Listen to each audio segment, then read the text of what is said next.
Hey guys, let's begin one of the most intense and legendary arcs in manga, The Climber. The author of this masterpiece is Sakamoto Shinichi, and in today's video, we'll dive deep into Chapter 1 of this unforgettable journey. If this video gets good feedback, I'll continue covering the rest of the series.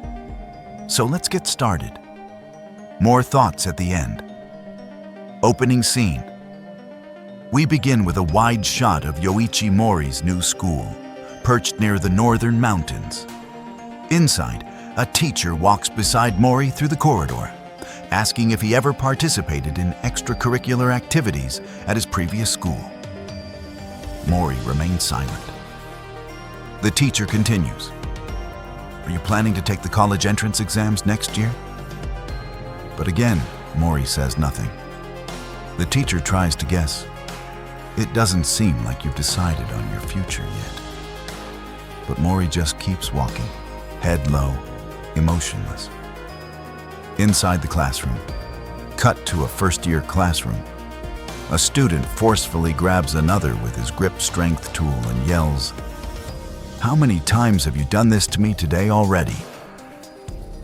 The class is loud and rowdy until the homeroom teacher walks in and tells everyone to sit down.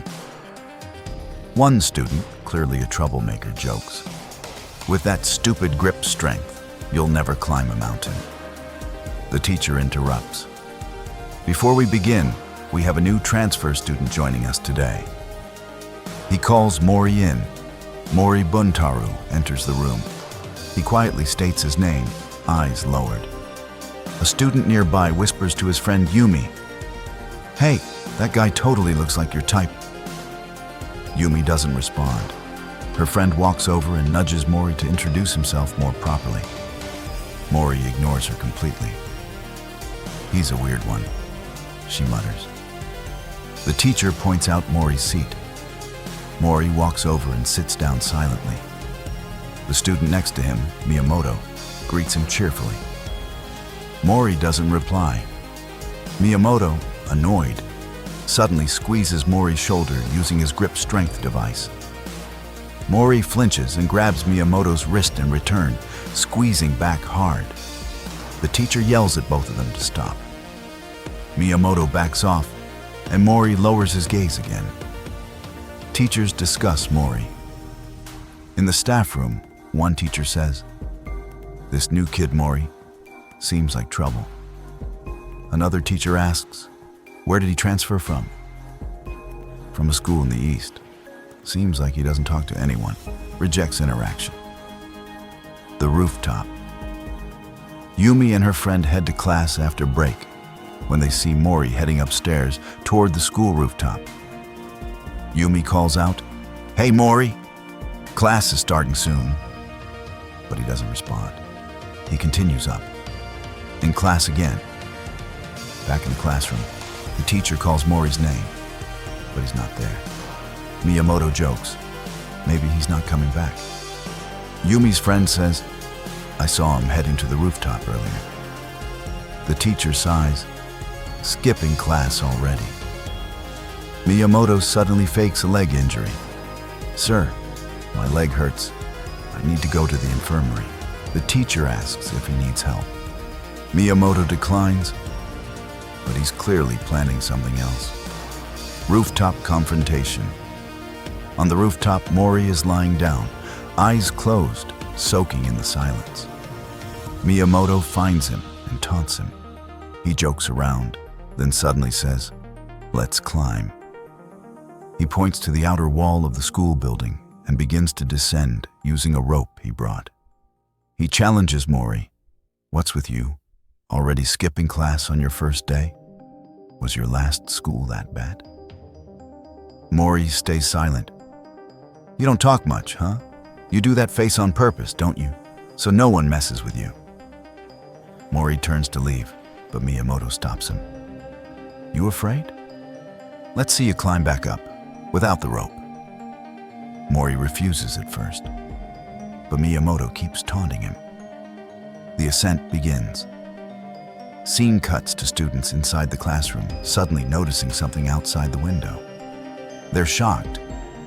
Wait, is that Mory? He's climbing the building?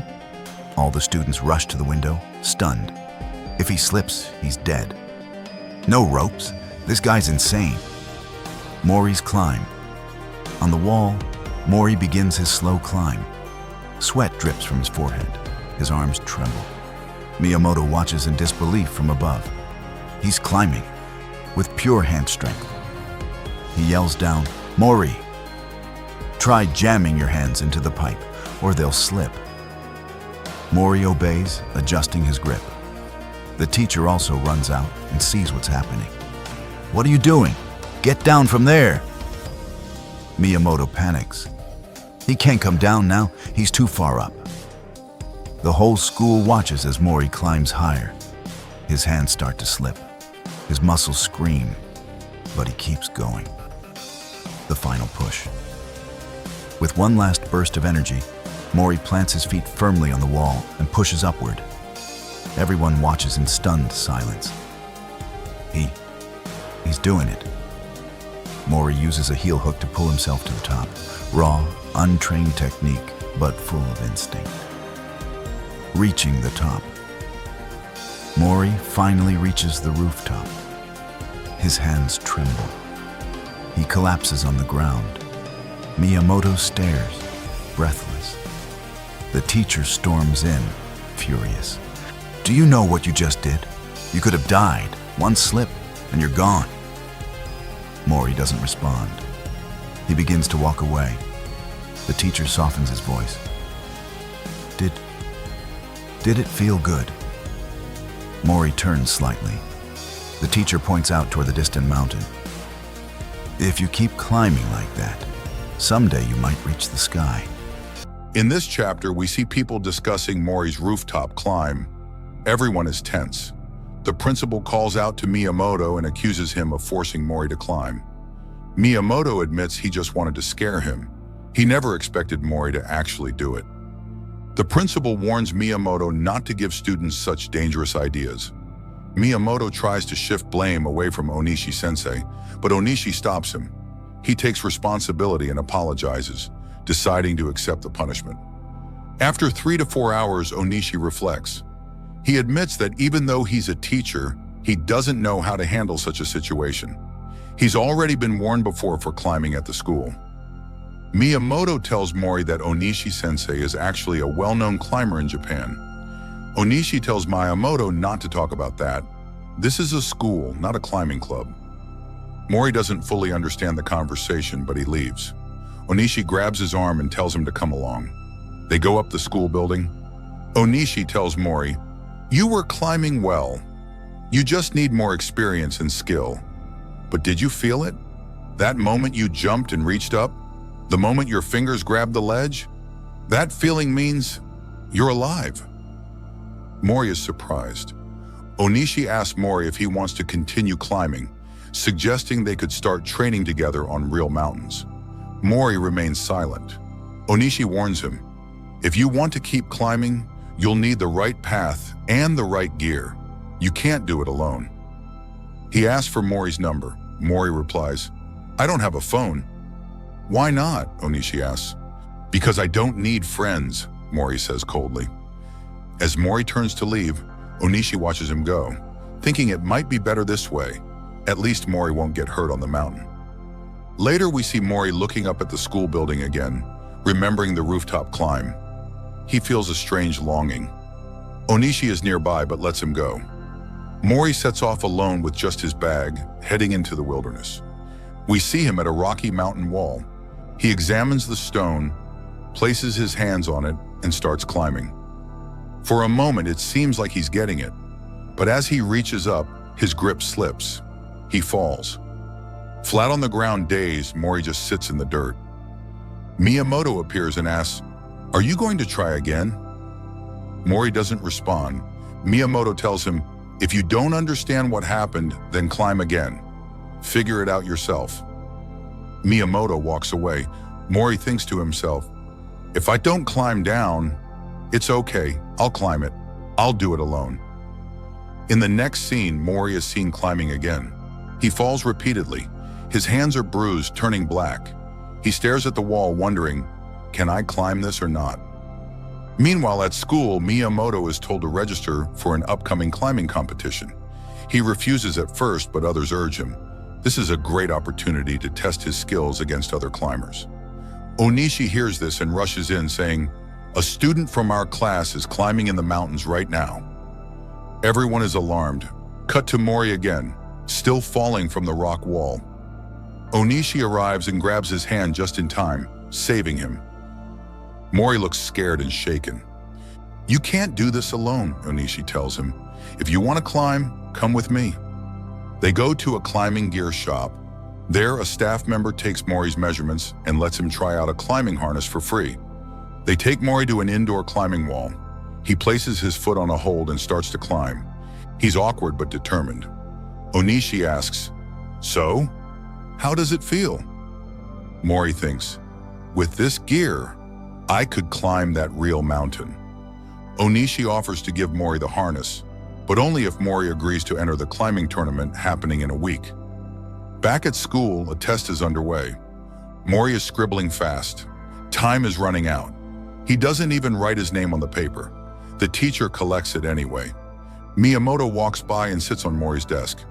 "You know, this tournament will be fun. Let's see what you've got," he says mockingly. Mory stays silent.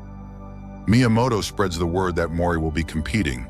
Excited whispers spread among the girls in class. Miyamoto corners Mory and sneers. "So you think you're a real climber now? You'll crash and burn." Mory doesn't say a word. He simply walks away. Later, someone sees Mory's test paper. It's covered with detailed sketches of a mountain route. He had been imagining the climb the whole time. He's visualizing the route. "Like a pro," they whisper. "That's the mind of a natural climber." Mory from the school rooftop gazes at the distant mountain as if he's already climbing it in his mind. Meanwhile, Miyamoto is caught skipping basketball practice. The coach yells at him, but Miyamoto brushes it off, thinking only of Mory. He tries a risky move and almost falls but catches himself. "I'll show him," he mutters. "We're nothing alike." At the tournament venue, climbers gather. Mory is told to go change. In the isolation room, all participants are preparing and memorizing the wall routes. The rules are explained. Whoever climbs the fastest wins. Mory doesn't speak much. An official warns him, "Don't leave the room or you'll be disqualified."